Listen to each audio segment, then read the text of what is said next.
আর যার মনের মধ্যে সততা আছে, আল্লাহ পাক কোনো না কোনো দিন ইনশাআল্লাহ তাকে হেদায়েত দিবে। মনের বিষয়টা আল্লাহ ছাড়া কেউ জানে না। আপনি দেখতে পারেন সমাজে অনেকে দাড়ি, টুপি, পাগড়ি, জুব্বা সব লাগিয়ে ঘুরছে। তো বিশ্বাস করেন তাদের মনটা এমনও হতে পারে যে জানোয়ারের চেয়েও কুৎসিত, এমনও হতে পারে। আবার আপনি দেখবেন সমাজে এমন অনেক মানুষ ঘুরছে যারা হয়তো অনেক পাপে লিপ্ত মনে হচ্ছে, মনের মধ্যে সততা আছে। এমন অনেক মানুষকে আমরা দেখেছি যে ড্রাগ এডিক্টেড ছিল, মিউজিক করেছে, হারাম সম্পর্কের মধ্যে ছিল, নামাজ ঠিক মতো পড়ে নাই, কিন্তু যখনই আল্লাহর কথা আলোচনা হতো দেখতাম সে খুবই শান্তভাবে মন থেকে কথা শুনছে। কথা শুনতে শুনতে শুনতে একদিন মাশাআল্লাহ এখন দেখবেন যে চিল্লা দিয়ে বেড়াচ্ছে বিভিন্ন মসজিদে। অযথা নামাজ পড়েই ভেবে বসবেন না যে অনেক কিছু করে ফেলছে। এক চিল্লা দিয়ে মনে করে ফেলবেন না যে দিনের জন্য অনেক কিছু করে ফেলছে। একটা হজ করেছেন, ওমরা করেছেন, সিয়াম রেখেছেন, দিনের জন্য দান সদকা করেছেন, একটা মাদ্রাসা মসজিদ করেছেন, ভেবে বসবেন না আপনি সব অনেক কিছু করে ফেলেছেন এবং অন্যরা সব ককরোচ, তেলাপোকা, ওরা জাহান্নামে যাবে এমনটা মনে করবেন। জানি না আমরা যে কার আমলের কতটুকু আল্লাহর কাছে কবুল হচ্ছে। এক ব্যক্তি এত পাপ করেছে যে শেষে মৃত্যুর সময় সে সন্তানদেরকে ডাকছে, ডেকে বলছে যে আমি যখন মারা যাব আমার লাশটাকে তোমরা কবর দিও না, যদি আল্লাহ পাক আমাকে ধরতে পারেন তাহলে খবর আছে আমার। কি করতে হবে? সে বলছে যে আমার দেহটাকে তোমরা পুড়িয়ে ফেলবে এবং পুড়িয়ে ফেলার পরে ছাইগুলোকে একত্রিত করবা, করে অর্ধেক ছাই সমুদ্রে ভাসিয়ে দিবা, অর্ধেক ছাই বাতাসে উড়িয়ে দিবা। সন্তানরা তাই করলো। মৃত্যুর পর আল্লাহ পাক এই সমুদ্র এবং জমিনকে বাতাসকে আদেশ করলেন যে তোমরা ছাই জড়ো করে দাও। আর মানুষ আর জিন আল্লাহর কথা না শুনলেও এই প্রকৃতি আল্লাহ পাকের কথা শোনে। বিজ্ঞান বলে প্রকৃতি থেকে সব হচ্ছে। কি প্রকৃতি? প্রকৃতি কি, কাকে বলে? মানুষকে আল্লাহর ইবাদতকে বাদ দিয়ে প্রকৃতি পূজায় নিয়ে গেছে। এই পুরো প্রকৃতি আর মহাবিশ্বে এক আল্লাহর ইবাদত করে। কে সৃষ্টি করলো প্রকৃতি? প্রাকৃতিক ভাবে হয়েছে সবকিছু বলে, আল্লাহ থেকে হয়েছে বলা যাবে না। বললে আপনি মৌলবাদী হয়ে যাবেন। আল্লাহ শব্দ ইউজ করলে আপনি মৌলবাদী হয়ে যাবেন। ধর্মতাত্ত্বিক শব্দগুলোকে আস্তে আস্তে উঠিয়ে দেওয়া হয়েছে। দেখবেন যুক্তি, বিজ্ঞান, দার্শনিক শব্দগুলোকে আনা হয়েছে। এটাও টেকনিক্যালি করা হয়েছে। কোন সেকুলার মিডিয়াতে আপনি দেখবেন না ইনশাআল্লাহ বলছে। ইনশাআল্লাহ প্রমাণ করবে যে আপনি আস্তিক না নাস্তিক। তো প্রকৃতিকে আল্লাহ পাক আদেশ করলেন এই সমুদ্র ছাই জড়ো করো, এই বাতাস ছাই জড়ো করো। তারা ছাই জড়ো করে দিল। এই ব্যক্তিকে বলা হচ্ছে তুমি জীবিত করে আল্লাহ পাক বলছেন তুমি যে এই কাজটা করেছিলে, লিমা ফাআলতা হাদা, তুমি এই কাজটা কেন করেছো? তখন এই ব্যক্তি উত্তর দিচ্ছে মিন খাশিয়াতিকা ইয়া রাব্বি ওয়া আনতা আ'লাম। হে আল্লাহ, আমি আমার বুঝে যা এসেছে আপনার ভয়েই আমি এই কাজটা করেছি, আর আপনি খুব ভালো করেই জানেন যে আমি আপনার ভয়ে করেছি নাকি অন্য কোনো কারণে করেছি। মানে আপনি আমার মনের কথা জানেন। আল্লাহ পাক তাকে মাফ করে দিলেন। আপনাদেরকে আমি সেই ব্যভিচারী মহিলার কথাও মনে করাই।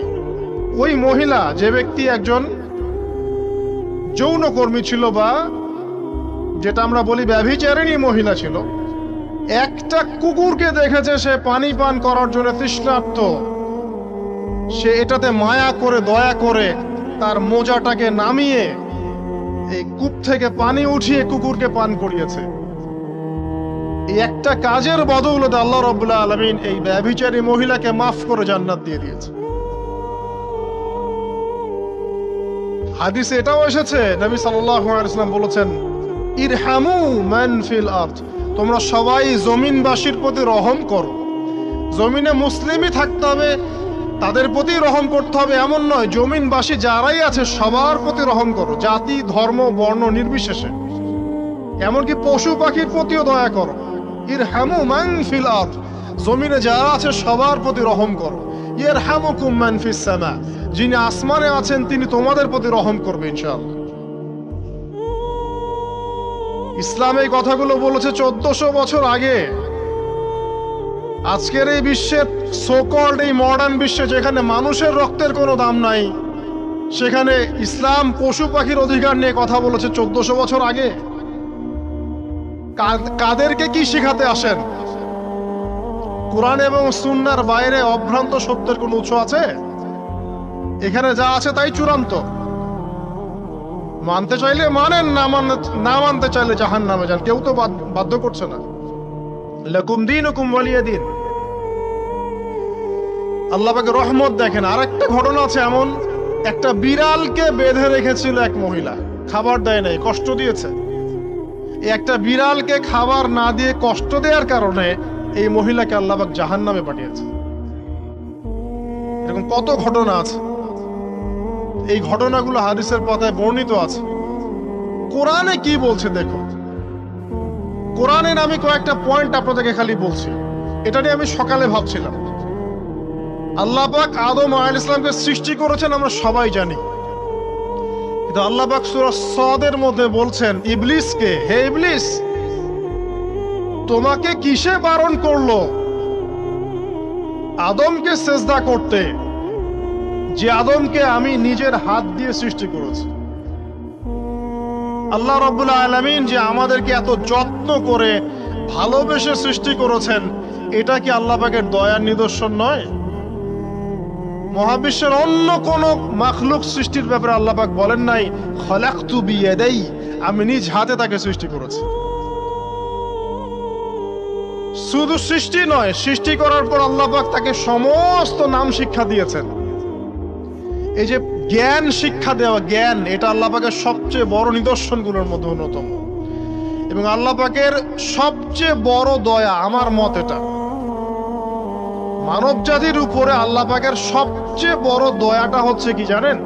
আল্লাহ পাক আমাদেরকে জ্ঞান শিক্ষা দিয়েছেন, ওহী নাজিল করেছেন। এটা সব কিছুর ঊর্ধ্বে। কারণ আপনি তওবা করবেন, জ্ঞান লাগবে। নামাজ পড়বেন, জ্ঞান লাগবে। রোজা রাখবেন, জ্ঞান লাগবে। যাকাত দিবেন, ইলম লাগবে। আপনি দিনের যে কোনো আমল করেন, ইলম লাগবে। জান্নাত জাহান্নামের পথ খুঁজে পেতে হলে ইলম লাগবে। দেশ চালাবেন, ইলম লাগবে।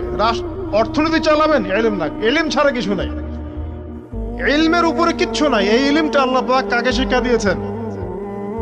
আদম আলাইহিস সালামকে। আমরা তো শিখেছি সমাজবিজ্ঞান বইগুলোতে যে আমাদের পূর্বপুরুষরা নাকি গুহায় থাকতো আর গাছের ছাল পাতা খেয়ে থাকতো, তাই না? লতা পাতা খেয়ে থাকতো, গাছের ছাল পাতা খেয়ে থাকতো, পোশাক পরতো আর কি। বোগাস, ডাহা, মিথ্যা কথা। আল্লাহ রাব্বুল আলামিন সূরা বাকারা এবং সূরা আরাফ পড়ে দেখেন, আল্লাহ পাক বলছেন যে আদম আলাইহিস সালামকে আল্লাহ পাক সমস্ত নাম জ্ঞান শিক্ষা দিয়েছেন। মহাবিশ্বের যে প্রয়োজনীয় জ্ঞানগুলো আছে সেগুলো আল্লাহ পাক আদমকে শিখিয়েছেন আলাইহিস সালাম। ওয়াল্লামা আদামাল আসমাআ কুল্লাহা, আল্লাহ পাক আদমকে সমস্ত নাম শিক্ষা দিয়েছেন। আমাদের পিতা মাতারা মূর্খ ছিলেন না, তারা সৃষ্টি থেকেই জ্ঞানী ছিলেন। আদম আলাইহিস সালামের পারমাণবিক বোম বানানোর কোনো প্রয়োজন ছিল না। ছিল? বানান নাই। আপনার মধ্যে এই জ্ঞানটা আসছে কিভাবে? বাই ডিএনএ আপনি জ্ঞান পাচ্ছেন, কারণ আমরা আদম সন্তান। অনেক জ্ঞান আমাদের ভিতরেই আছে, এগুলো চর্চার মধ্য দিয়ে, গবেষণার মধ্য দিয়ে প্রস্ফুটিত হয় মাত্র। জ্ঞান ভিতরে আছে আমাদের। আমাদের পিতাকে জ্ঞানী করে পাঠানো হয়েছে। এই জ্ঞান শিক্ষা দেওয়াটা হচ্ছে আল্লাহ পাকের সবচেয়ে বড় দয়াগুলোর মধ্যে একটা। রহম করেছেন। শুধু তাই নয়, আদম আলাইহিস সালামকে এমন জ্ঞান শিক্ষা দিয়েছেন যে জ্ঞান ফেরেশতারা পর্যন্ত জানতো না। এটা কি দয়া নয়? এটা কি আদম সন্তানের প্রতি ভালোবাসা নয়? তারপরে সেজদা করিয়েছেন। মহাবিশ্বে অন্য কাউকে কি সেজদা করানো হয়েছে? কোরআনে কি এমন কোনো দলিল আছে যে আদম আলাইহিস সালাম ছাড়া অন্য কাউকে সব ফেরেশতারা সেজদা করেছেন? আছে? তাহলে এই যে সম্মান দেয় আল্লাহর পক্ষ থেকে, সম্মান কিসের ভিত্তিতে? সম্মান শারীরিক ক্ষমতার ভিত্তিতে? সম্মানটা কি কারণে? জ্ঞানের কারণে, ইলমের কারণে, জ্ঞানের কারণে সম্মান। এই সম্মান দেয়াটা কি আল্লাহ পাকের রহমত এবং দয়ার নিদর্শন নয়? অতএব সম্মান পেতে হলে, আল্লাহ রহমত পেতে হলে সেই জ্ঞানের চর্চায় আবার ফিরে আসতে হবে। আপনি যদি আজও সেই ওহির জ্ঞানের চর্চা করেন, আল্লাহ পাক এই পৃথিবীবাসীর বুকের মধ্যে আপনার জন্য সম্মান পয়দা করে দিবেন ইনশাআল্লাহ। দেখেন, ওই সেই জ্ঞানে যদি আপনি এখনো চর্চা করেন, আজও আপনি সম্মানিত হবেন ইনশাআল্লাহ।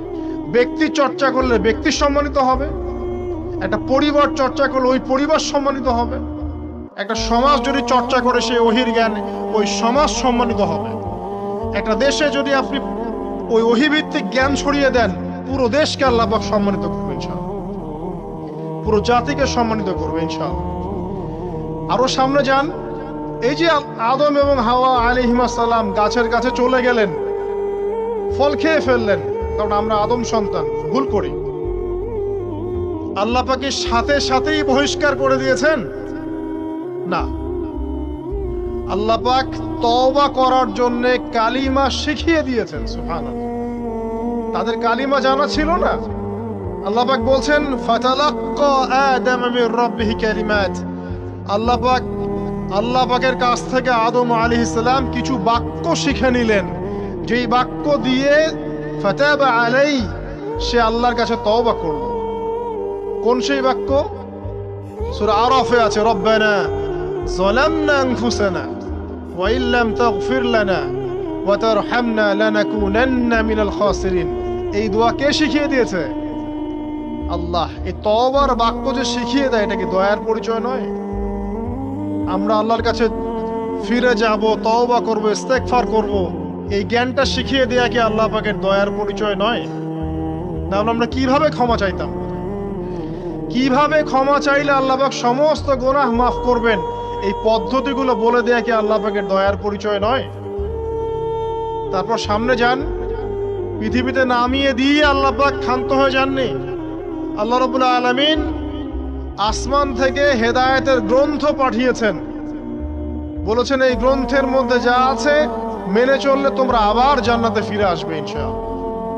আল্লাহ পাক আদম এবং হাওয়া আলাইহিস সালাম এবং আদম সন্তান সবাইকেই সৃষ্টি করেছেন, উদ্দেশ্য হচ্ছে আল্লাহ পাক আমাদেরকে জান্নাত দিতে চান। আল্লাহ পাক চান যে আমরা যেন জান্নাতে যাই। যদি আমরা জান্নাতে যেতে না পারি পরকালে, একটা কারণে যেতে পারবো না, অনলি একটা কারণ, সেটা হলো আমাদের নিজের দোষে। একটা কারণ, যারা জাহান্নামে যাবে মানুষ এবং জিনদের মধ্যে, নিঃসন্দেহে মহাবিশ্বে তারা ছাড়া জাহান্নামে যাওয়ার উপযুক্ত কেউ ছিল না। ও জাহান্নামে যাওয়ার উপযুক্ত ছিল বলেই আল্লাহ পাক তাকে জাহান্নামে পাঠাবেন।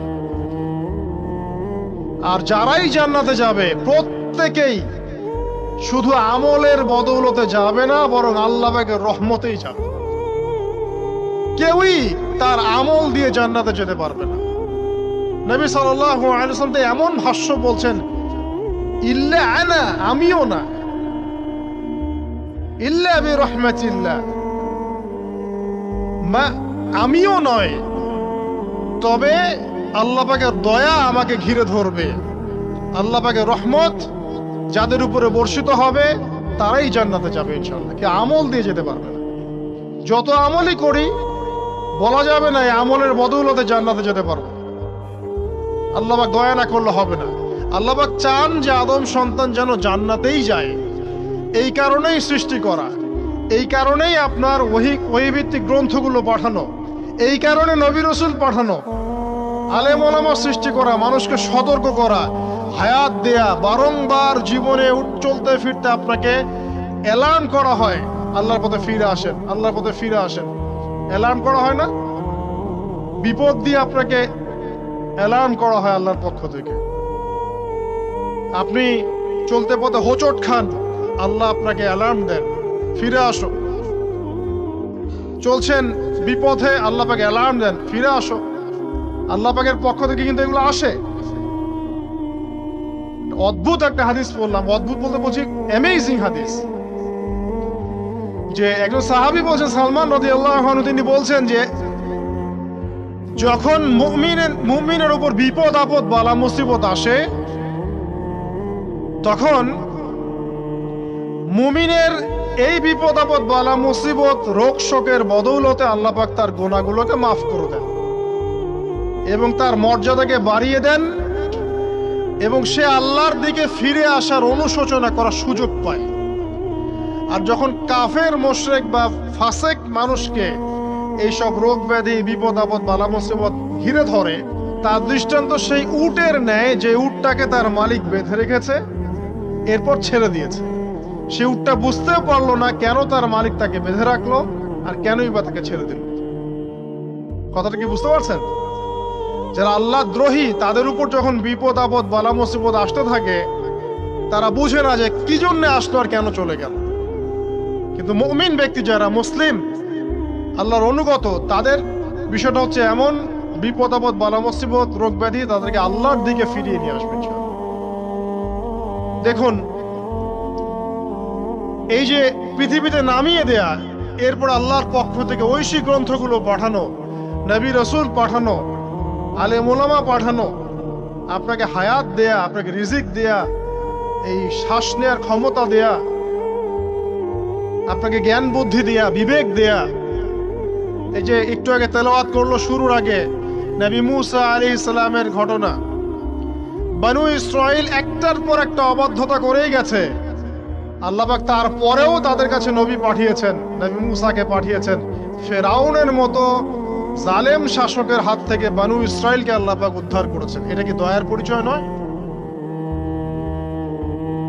নবী মুসা আলাইহিস সালাম গাছের নিচে বসে আছেন, খাবার নাই, বাসস্থান নাই, কিচ্ছু নাই, বরং তার গায়ে একটা অপবাদ দেওয়া হয়েছে যে তিনি নাকি একজন মানুষকে খুন করেছেন, অথচ তার ইন্টেনশন সেটা ছিল না। তিনি একটা ঘুষি দিয়েছেন লড়াই থামানোর জন্য, ওই এক ঘুষিতেই সেই ব্যক্তি ডেড। এবার তিনি গাছের নিচে বসে দোয়া করছেন, রব্বি ইন্নী লিমা আনজালতা ইলাইয়া মিন খায়রিল ফাকির। আল্লাহ, আমি নিঃস্ব অসহায় হয়ে এখানে বসে আছি, তুমি আমার উপর তোমার যে রহমত পাঠাবে আমি তার ভিখারি হয়ে বসে আছি। দোয়া করার সাথে সাথেই ওই শুআয়ব আলাইহিস সালামের মেয়ে হেঁটে হেঁটে চলে আসলো। তিনি স্ত্রী পেলেন, তিনি শ্বশুর পেলেন, একজন নবী পরিবার পেলেন, বাসস্থান পেলেন, চাকরি পর্যন্ত পেলেন।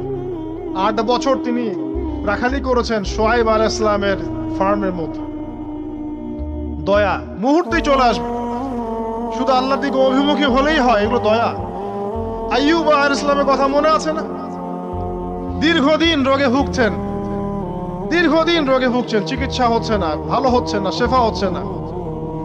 এখানে যারা আধ্যাত্মিকত্ব নিয়ে পড়াশোনা করেন, লেখালেখি করেন, তারা বলেছেন তাদের কিছু কিতাবের মধ্যে, রোগটা যখন এমন একটা পর্যায়ে চলে আসলো যে তিনি জিহ্বাটা নড়াতে পারছেন না, কারণ তিনি আল্লাহ পাকের জিকির করতে প্রচন্ড ভালোবাসতেন। এক পর্যায়ে রোগটা এমন একটা জায়গায় চলে আসলো যে জিহ্বাটা তিনি নড়াতে কষ্ট হচ্ছে। তখন গিয়ে তিনি বলছেন, রব্বি আন্নী মাসসানি আদ-দুররু ওয়া আনতা আরহামুর রাহিমিন। হে আল্লাহ, আমাকে কষ্ট স্পর্শ করেছে, আর তুমি তো ক্ষমাকারী এবং রহমকারীদের মধ্যে সর্বশ্রেষ্ঠ রহমকারী। আমি জিকির করতে পর্যন্ত পারছি না, আল্লাহ আমার রোগটা শেফা দিয়ে দাও। বলার সাথে সাথে আল্লাহ রাব্বুল আলামিন প্রস্রবণ ঝর্ণা তৈরি করলেন, এখানে গোসল করো, শেফা হয়ে গেল। এগুলো কি রহমতের পরিচয় নয়? এখানে এক শ্রেণীর স্কলার এমনও বলেছেন, আজকে আমরা যারা বাহ্যিক সৌন্দর্য নিয়ে বেশি গর্ব করি আর কি, আত্মিক সৌন্দর্যের চাইতে বাহ্যিক সৌন্দর্য নিয়ে যারা বেশি গর্ব করি, যদি আল্লাহ পাক আমাদের পোশাকটাকে পরিবর্তন করে দেন, আত্মাটাকে দেহের পোশাক দেন আর দেহটাকে আত্মার পোশাক বানায় দেন, তাহলে দুর্গন্ধে কি আমাদের সামনে আসতে যাবে না। কথা আপনারা বুঝতে পারছেন না? আইয়ুব আলাইহিস সালামের আত্মাটা ছিল পবিত্র, পরিশুদ্ধ, তার দেহের মধ্যে রোগ হয়েছিল। আর এই পুরো বিশ্বের ম্যাক্সিমাম লোকের মানুষের রোগ এখন আত্মায়, দেহে নয়। আবার বলছি, হয়তো বুঝতে পারছেন না। আইয়ুব আলাইহিস সালামের রোগটা হয়েছিল দেহে, বাইরে। তার আত্মা ছিল পবিত্র, পরিশুদ্ধ আত্মা। দেহের রোগের একটা পর্যায়ে যখন জিহ্বাটায় ইফেক্ট হলো, তখন জিকির করতে তার কষ্ট হচ্ছে, তখন তিনি দোয়া করছেন, আল্লাহ আমার এই রোগটাকে শেফা দিয়ে দাও। আর এখনকার পুরো জেনারেশন, এই সভ্যতার রোগ হচ্ছে ভিতরে ভিতরে, আত্মায়। দেহের রোগের চাইতে তার আত্মার রোগটা বেশি। এখন এই আত্মাটাকে যদি দেহ বানিয়ে দেওয়া হয় আর দেহটাকে আত্মার পোশাক পরিয়ে দেওয়া হয়, দুর্গন্ধে কেউ সামনে আসতে চাবে না। তাই আইয়ুব আলাইহিস সালামের সেই দোয়া এখন আমাদের বেশি করা উচিত। রব্বি আন্নী মাসানি দুররু ওয়া আনতা আরহামুর রাহিমিন। আল্লাহ, আমাদের আত্মায় রোগ এসেছে, এটাকে তুমি শেফা দাও। দেহের রোগ লেস ইম্পর্টেন্ট, আত্মার রোগটা বেশি ইম্পর্টেন্ট। এরকম নিদর্শন কোরআনের পাতায় পাতায় ছড়িয়ে আছে। আসহাবুল কাহাফ, পুরো সমাজ ওদেরকে মেনে নিচ্ছে না, গুহায় চলে গেলেন, ঘুম পাড়িয়ে দিলেন আল্লাহ পাক। 309 বছর। কত বছর? 309 বছর একটা দোয়ার বদৌলতে। তারা বলেছিল, রব্বানা আতিনা মিন লাদুনকা রাহমা ওয়া হাইয়্ লানা মিন আমরিনা রাশাদা। আল্লাহ পাক শুধু ঘুম পাড়িয়ে রাখলেন না, তাদের মধ্য দিয়ে আল্লাহ পাক পুরো একটা সভ্যতাকে হেদায়েত করে দিলেন। আলহামদুলিল্লাহ। যে সভ্যতা বিশ্বাস করতো না যে পরকাল বলে কিছু আছে, দাকিয়ানুস বাদশার সেই জুলুম থেকে আল্লাহ পাক এই 10 জন বা 9 জন যুবককে বাঁচালেন। ওদেরকে কিয়ামত পর্যন্ত কোরআনের পাতায় স্থান দিলেন, নিদর্শন বানালেন, এবং তাদের মধ্য দিয়ে একটা পুরো সভ্যতাকে হেদায়েত দিলেন। যেখানে যাবেন এই নিদর্শন। আর কার কথা বলবো? যুলকারনাইন, মনে আছে? কোন সূরা আছে যুলকারনাইনের কথা? সূরা কাহাফ। আল্লাহ পাক তাকে এমন রহমত করেছিলেন যে মাশরিক মাগরিব, মানে পূর্ব পশ্চিম পর্যন্ত তাকে রাজত্ব দিয়ে দিয়েছে। আজকে তো আমরা এই সামান্য একটু ক্ষমতা পেলেই আমাদের কেউ চেনে না, গায়ে হাতই দেওয়া যায় না। ঠিক আছে, মানে তখন সে নিজেকে মনে করে যে সে এই পৃথিবীর সবকিছু, বাকি মানুষ আর মানুষ না। ক্ষণস্থায়ী সামান্য একটু ক্ষমতা দিয়ে দেখবেন আমাদের অবস্থা খারাপ। আমাদের এই যে জীবন, আমাদের রিজিক, আমাদের পরিবার, আমাদের সুস্থতা, আমাদের জ্ঞান, আমাদের সমাজ বলেন, রাষ্ট্র, আমাদের অর্থনীতি, এই বিশ্ব, এই সব কিছুই একটা বিষয়কে কেন্দ্র করে টিকে আছে। শুধুমাত্র একটা বিষয়ের সাথে এই পুরো মহাবিশ্ব সম্পর্কিত। আমাদের জীবনের প্রতিটা বিষয় শুধুমাত্র এবং শুধুমাত্র আল্লাহ পাকের রহমতের উপর টিকে আছে। আল্লাহ পাকের রহমত আমাদের ব্যক্তি জীবন, পারিবারিক জীবন, আমাদের দেহ, আমাদের মন, আমাদের জ্ঞান, অর্থনীতি, ব্যবসা বাণিজ্য, আমাদের রাষ্ট্র, সবকিছুর মধ্যে শুধুমাত্র আল্লাহ পাকের রহমত দিয়ে ভর্তি।